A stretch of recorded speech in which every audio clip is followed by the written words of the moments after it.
पंच महाभूतों से बना है हमारा ये शरीर और हमारा ये घर।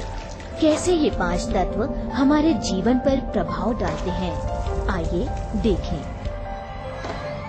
हमारा जो सैलून है वो वास्तु के हिसाब से हमने इसको इंटीरियर्स कराए हैं और इसमें हमने विशाली जी की गाइडेंस ली थी। हमारे जो मिरर्स हैं वो नॉर्थ ईस्ट पर हैं और जो हमारा स्टेयरकेस है वो साउथ की तरफ है। हमारे सैलून में सिर्फ कमी हमारे कैश काउंटर की, वो भी हमने ठीक करा ली है विशाली जी की गाइडेंस के हिसाब से।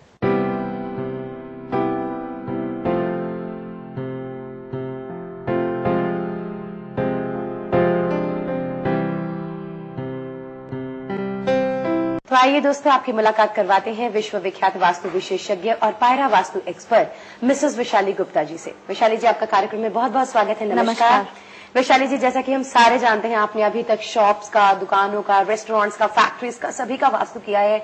और आज हम देख रहे हैं जिस तरह आपने आशु जी के जो सलून का, ब्यूटी पार्लर का वास्तु किया, बहुत अमेजिंग किया है। खासतौर पर आपसे जानना चाहूंगी, आपने इन्हें वास्तु के लिए कौन से जो है बेहतरीन सुझाव दिए? आशु जी ने जब प्लान किया कि वो अपना ब्यूटी सलून खोलने के लिए जा रहे हैं, तो जो इनिशियल स्टेज है, शुरुआती दौर से ही वो मेरे साथ जुड़ गए थे वास्तु सलाह लेने के लिए। सबसे पहले तो उनको मैंने बताया कि साउथ ईस्ट जो है वो वीनस की दिशा है और आपके ब्यूटी पार्लर के काम के लिए ये सबसे सूटेबल डायरेक्शन रहेगी। तो आशु जी ने जो अपना ब्यूटी पार्लर बनाया वो उन्होंने साउथ ईस्ट की तरफ ही बनाया और इस बात का भी ध्यान रखा कि उनका जो पार्लर था वो रोड लेवल से काफी ऊंचा था। विशाली जी, एक बात बताएं, कभी कभी मैंने ऐसा अपनी लाइफ में देखा है कि लोगों की दुकान शुरुआत के 4-5 साल में बहुत बढ़िया चलती है, बहुत बिजनेस करती है और सडनली एकदम ऐसा होता है कि वही दुकान चलनी बंद हो जाती है। ऐसा क्यों होता है? देखिए, बहुत हद तक ये बात मेरे भी देखने में आती है। लोग फोन करते हैं, बोलते हैं कि मैम हमारी दुकान शुरू में बहुत अच्छी चली, तो मैं उनको यही बात कहती हूँ कि जरूर आपने अपने दुकान में कोई कंस्ट्रक्शन चेंज किया है। ऐसा अक्सर होता है कि अपने दुकान का जो इंटीरियर लेआउट है उसको चेंज कर देते हैं।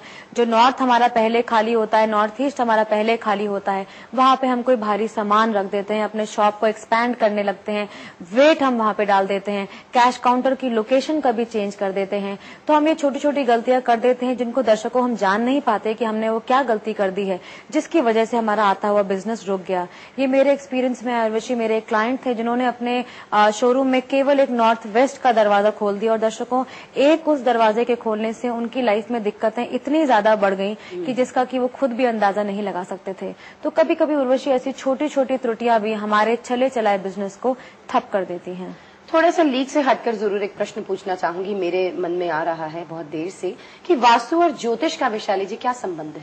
वास्तु और ज्योतिष का बहुत गहरा संबंध है। दोनों ही बहुत पुराने शास्त्र हैं और दोनों ही हाथ मिला करके चलते हैं। ये बात मैंने पहले भी कही है कि जो घर का मुखिया है, जो घर का मास्टर है, उसकी कुंडली किस प्रकार से है, कौन से जो प्लैनेट्स हैं उसकी कुंडली में वीक है, कौन से प्लैनेट्स उसकी कुंडली में स्ट्रांग है, ये बात वास्तु में बहुत ज्यादा को रिलेट करती है। तो बिल्कुल वशी, अगर आप वास्तु के साथ साथ क्लाइंट का थोड़ा सा नेटल चार्ट का भी विश्लेषण करें और उसके साथ उनको वास्तु की सलाह दें तो वो एक बहुत कंप्लीट सलाह होती है। और वास्तु जो है वो दिशाओं की बात करता है और एस्ट्रोलॉजी जो है वो ग्रहों की बात करता है और हर ग्रह की अपनी एक दिशा होती है।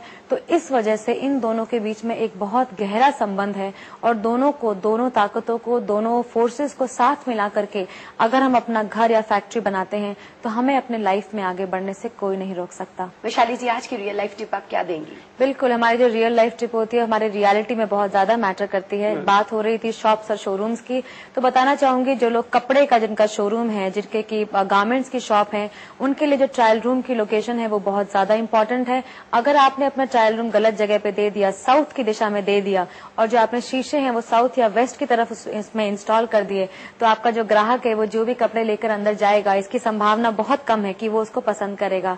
वहां जाके उसका जो माइंड फ्रेम है वो नेगेटिव और इनडिसाइसिव हो जाएगा और इसका सीधा प्रभाव जो है वो आपके बिजनेस पर पड़ सकता है। Wow, incredible tip. तो आज की आपकी चर्चा के लिए आपका बहुत बहुत शुक्रिया विशाली जी। दर्शकों, आज के वास्तु टूर विद विशाली गुप्ता कार्यक्रम में इतना ही। दीजिए इजाजत, नमस्कार।